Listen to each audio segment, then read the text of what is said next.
घने जंगल पर काले बादल छाए थे, बिजली कड़क रही थी और हवा इतनी तेज थी कि पेड़ भी थर्रा रहे। सभी जानवर डरकर अपने घरों में छिप चुके थे। तूफानी नदी में एक छोटी सी टोकरी बह रही थी। उस टोकरी में एक नन्हा शिशु लेटा हुआ था, जो डर से रो रहा था। बिजली की हर चमक में उसका छोटा सा मासूम चेहरा दिखाई देता था। सुबह हो चुकी थी, तूफान का कहर थम चुका था और सूरज की पहली किरणें पत्तों से छनकर जंगल में आ रही थी। एक मोटी डाल पर बैठा विशाल अजगर तक्षक अपनी गहरी नींद से उठा। उसने नीचे नदी किनारे की ओर देखा। नदी के किनारे एक छोटी झाड़ी के पास वही टोकरी फंसी हुई थी। अन्ना शिशु अब भी उसमें बैठा था, अपनी छोटी छोटी आंखों से चारों ओर देख रहा था और हल्का रो रहा था। तक्षक धीरे धीरे उस टोकरी के पास आया। झाड़ियों के पीछे से चालाक तेंदुआ चित्रंग उस छोटे जीव को देख रहा था। उसकी तीखी आंखों में पहले उत्सुकता थी, फिर एक हल्की सी शरारत झलकने लगी। वो कुछ सोचने लगा। चित्रंग धीरे धीरे उस बच्चे की ओर बढ़ा।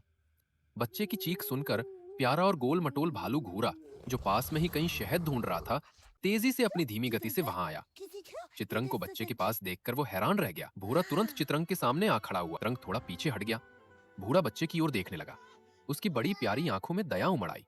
उसने अपनी बड़ी उंगली से बच्चे के गाल को हल्के से छुआ। अचानक बच्चे ने रोना बंद कर दिया और भूरा की उंगली को अपनी नन्ही हथेली में कसकर पकड़ लिया। और चित्रंग, जो अब दूर से उत्सुकता से देख रहा था, एक साथ उस नन्हे शिशु की ओर देख रहे थे। फुर्तीला नेवला चिक्की और सुंदर हिरणी सुनहरी भी पास आ गए थे और झाड़ियों के पीछे से झांक रहे थे। सभी जानवर उसे देख रहे थे। भूरा ने उस बच्चे को प्यार से अपनी बाहों में उठा लिया। बच्चा खिलखिलाकर हंसने लगा। सूरज की सुनहरी किरणें उन पर पड़ रही थी। तक्षक के चेहरे पर भी एक हल्की सी मुस्कान थी। नन्हा मोगली भूरा की बाहों में बैठा था और उसके दोस्त चिक्की, सुनहरी, चित्रंग और तक्षक सभी उसके चारों ओर थे। के चेहरे पर प्यार और खुशी की चमक थी। वो अपना नया सदस्य मिल चुका था।